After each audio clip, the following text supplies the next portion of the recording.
JM and the AM, good morning. Thanks for joining us, everybody. Our good friend Jake Novak, who's an amazing commentator. He's at WABC Radio and has a stellar career in commenting about the news. He always sets us straight and gives us a clear approach to some of the current events that are going on in this amazing world of ours. It's a pleasure to welcome him back to JM and the AM. Jake Novak, welcome back to JM and the AM. Thank you very much. Thank you. Great to speak to you with you again, as always. I appreciate that. The Prime Minister of Israel is now going to meet today in Washington with the President of the United States. So the impression was that there's a rift between the two, that they don't agree on the strategy, assuming for a moment that the President does have a strategy. They don't agree on the strategy regarding Iran, et cetera, et cetera. Do you think today will be confrontational? Do you think it'll be friendly? Do you think it will it will conclude with some type of result? Well, it's going to be very friendly. Right now, President Trump is very interested in presenting as much of a frightening front to Iran as possible. The United States has been building up its military presence in the Middle East for the last couple of weeks, to the point where they're even putting in extra medics and other support staff into the region. They really want Iran to believe that a massive attack is imminent. And this meeting today will only add to that, in my opinion. Probably there might even be very direct references, but certainly indirect references to Israel joining in as well. So that is a huge priority for President Trump right now. He continues to hope that there can be some kind of diplomatic pressure put on Iran so much that they will give in, despite the fact that he's starting to very much give up on diplomacy winning or working out in any way. But the idea being, well, before they completely abandon that, they want to make it clear what the or else is. Right. You do this or else, and until they make it 100% clear what the or else means, they're going to still keep giving this a try while they build up all of the resources. Do you see a diplomatic path? I mean, you're a good guy to ask. If you were sitting in the White House and the president said, hey, Jake, I'm desperate to save face and figure out a way to get out of this without firing another shot, is there any piece of advice somebody can give in that situation? Well, the easy answer is no. We don't. Anyone who really thinks that Iran is going to uphold a diplomatic agreement is very foolish. And something that I really advise everyone, and when the original memorandum of understanding was written, and of course there was a lot of hand-wringing about that. How could President Trump do this? This was a betrayal of Israel. This was even a betrayal of some of the U.S. interests. And I kept telling everybody, please listen, as a journalist, I'll let you know what's in the memorandum of understanding. That's journalistic responsibility. But it doesn't matter. The only thing that matters is what will President Trump do when, not if, when Iran breaks it. Because it doesn't matter what's in the memorandum of understanding. The United States could have promised Iran unicorns and rainbows, and they still would have broken it. We know that. So, I said I don't know at the time for sure that President Trump will come down and resume attacks on Iran if they break it. But if there's ever been a president in my lifetime where I'm confident that he will, it's him. And of course, that's exactly what happened. So everyone should not have been so worried about every little detail of that agreement, more about what do you think Trump's going to do when they do break it. And he did come through by resuming attacks when they did break it. So that's one thing. But I don't think it's completely futile, and here's the reason. Because eventually we hope that Iran will end up either surrendering or the most warlike people in the regime will be defeated. And then these parameters of whatever diplomatic agreement we're offering will then become a groundwork for basically some kind of a post-surrender deal. Okay, once you get a new regime in here that is more favorable and different, a truly new regime, not just the third and fourth string guys that they've got in now, then here are the things that the United States is willing to allow you to start doing after a certain period of time. So it's not a complete waste of time. It's just a question of, again, what will this administration do as this regime continues to break the rules? And if you think that there's another president out there or someone else who would have, treated Iran more harshly after they broke it, then I got bad news for you. There really isn't. I mean, no other president in our lifetime would have so quickly resume the attacks like President Trump. That I can certainly agree with.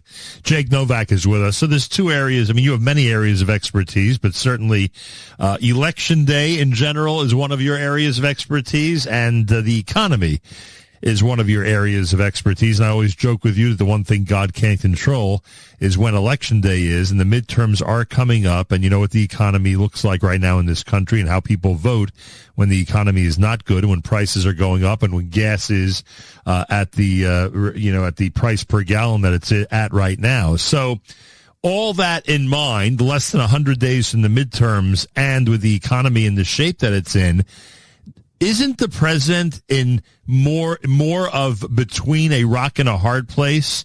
And at this point, any type of invasion into Iran is going to be perceived as only worsening the economy, and to those who are hoping there'll be a Republican majority in the House and Senate, lessening that chance?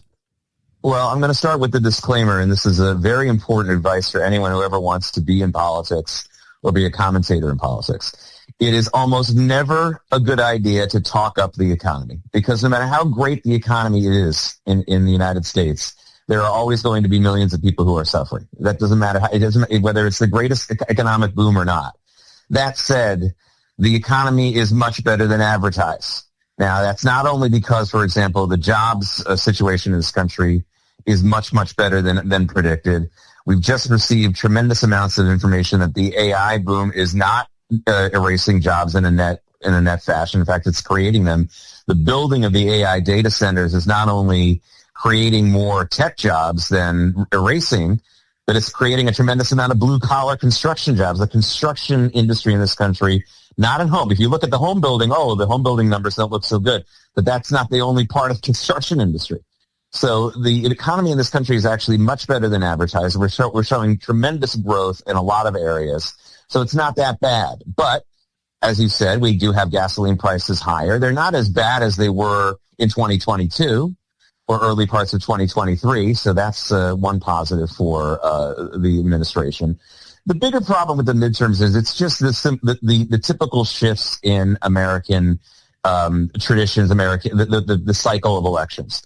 When a president is elected, 2 years later, the opposition to the president, no matter how well he is doing, usually gets more enthusiastic voters to come out to sort of get their revenge. And the people who voted for the president 2 years ago are not as motivated. That happens in good times and bad times. And with the Republican majority in the House so razor thin, it still looks like a long shot that the Republicans will maintain the majority. Not because of gasoline prices, just because of these fluctuations. So the answer to the question is President Trump should not be looking at the economy so much as a hindrance right now. It's not a hindrance. It's doing quite well. He should be looking at trying to reduce gasoline prices as best he can, and inflation as best he can, for just not for election reasons, just for the fact that would be a good job, good idea in any situation. But that's not what's going to change his fortunes. If suddenly we see gasoline prices go down below $3 a couple of months or a month before Election Day, that's still not going to change things. What's going to change things is if he can somehow help Republican voters get just as enthusiastic as Democrat voters right now. And that's where the big gap is. And it's not about the economy. It's more about rabid Trump hatred and the almost religious cult-like aspect of that movement. Well, the party must feel he does have the potential to bring out the vote, because he's already started the rallies and going to key states. And, I guess they're depending on him. They're leaning on him to make people enthusiastic to get out there on Election Day. Right. And he also asked the Supreme Court yesterday to help him to continue to restrict even more mail-in balloting. And I can't emphasize the following statement enough.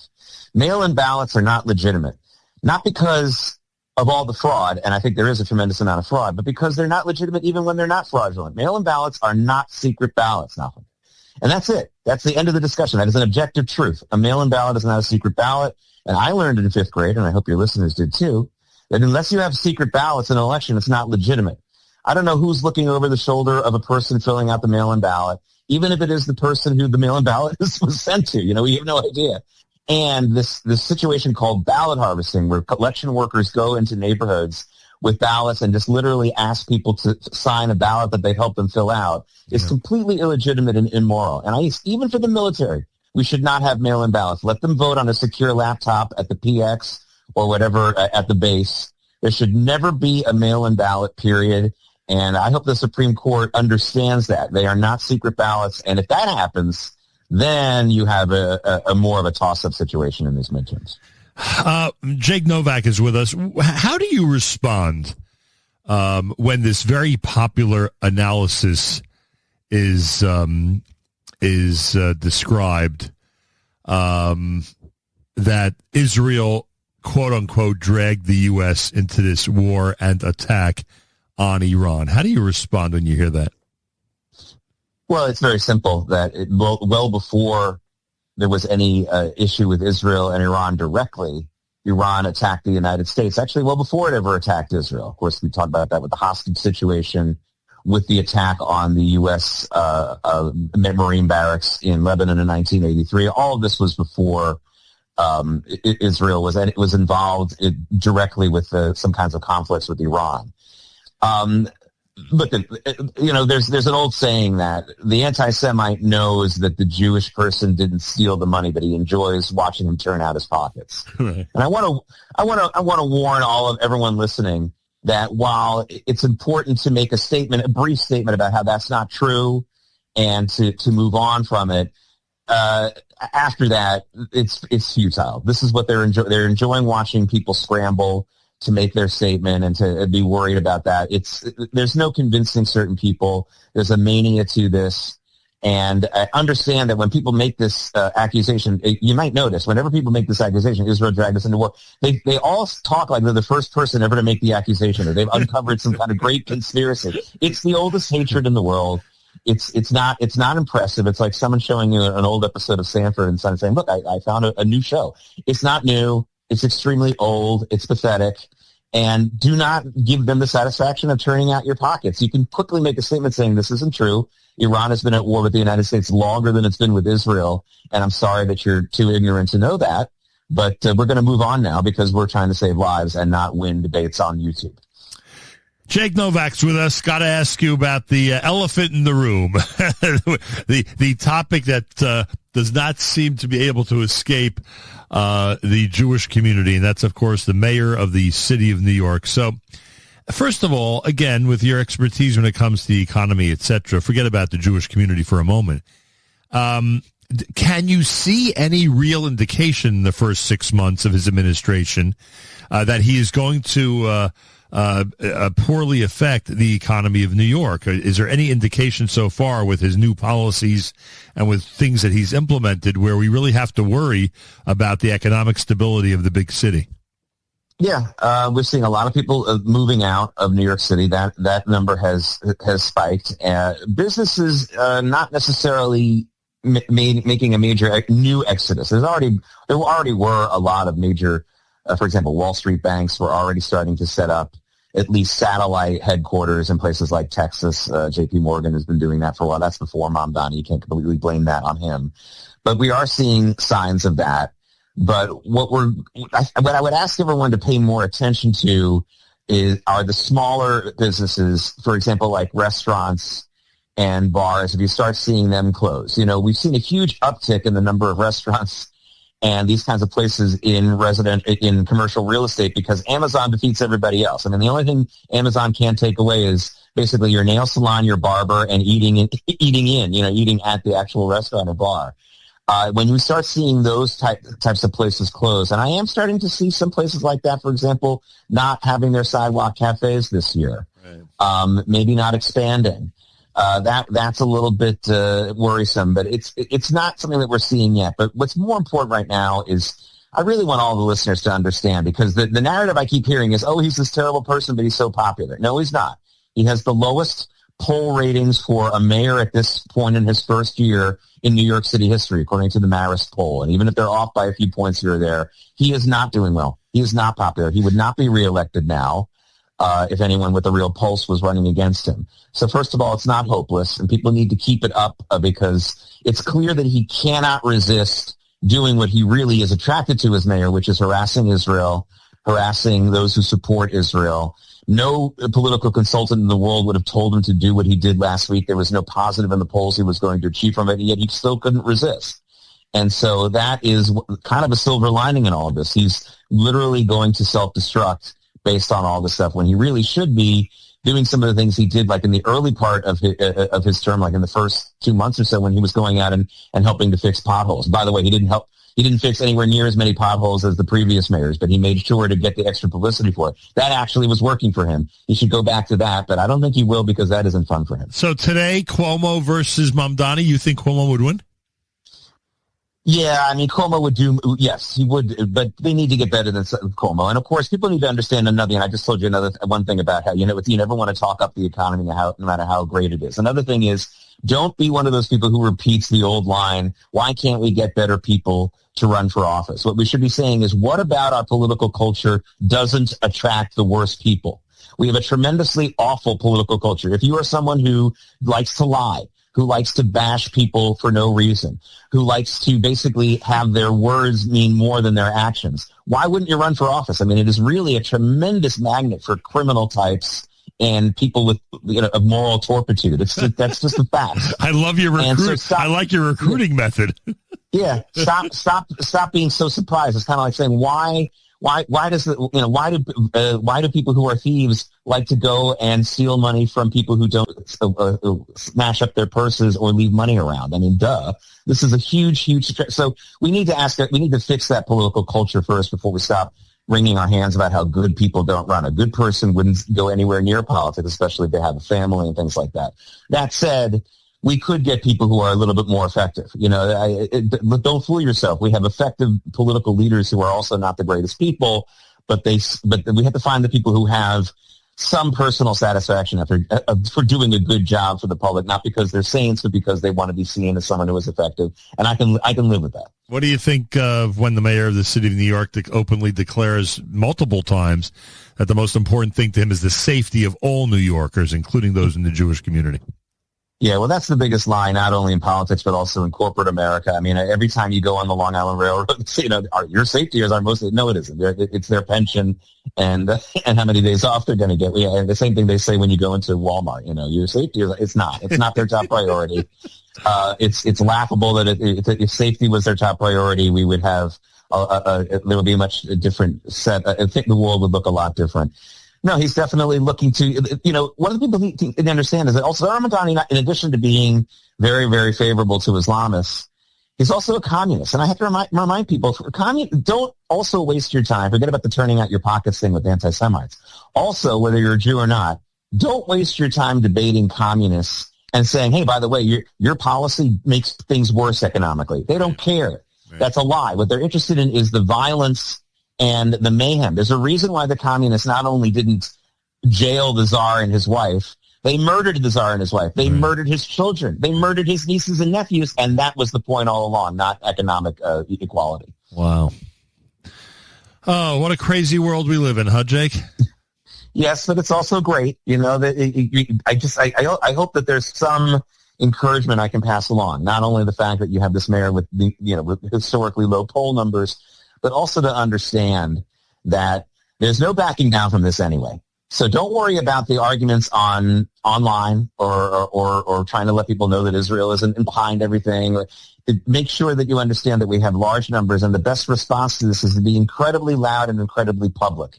Do not hide from this. And most Americans, 80% of the public is not supportive of this kind of stuff. Yes, there's a lot of people on the Upper West Side and in some of the schools who support this guy and support this ideology. But overall in this country, it is not. And, look, we want to support, people who want to maybe move to Israel. And that's an incredibly great idea too. But I don't want to do it as a surrender. I'm not surrendering here. I'm not going to give these people the satisfaction. And as long as you're stronger and louder, be louder than these people. That's all I can say. Be louder. Not in an argument online, but in the way that you live your life and you stand your ground. What percentage of your high school class is living in Israel? You have a guess? Yeah, it's a third. Is it a third? That's pretty impressive. Well, that's because it's the Yeshiva Flatbush. And, I went to Yeshiva Flatbush, which was, the original Zionist day school in this country, founded by people who were, the man who was the principal for the longest time of the high school, the late David Eliach, was I think a fourth or fifth generation Jerusalemite. He was born there. So that was drilled into us. And we had AP level Zionist courses for 4 years that you had to take there.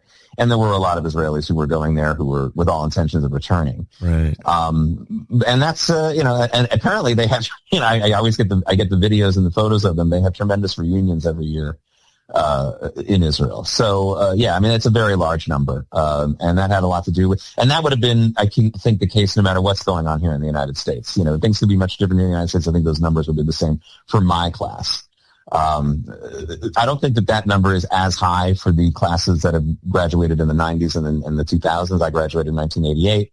But there's a tremendous presence there, and there's a tremendous presence of recent graduates in the Army as well. So that's something to be proud of. Jake Novak, great radio commentator, including at the WABC. Jake, how do people follow you on Twitter?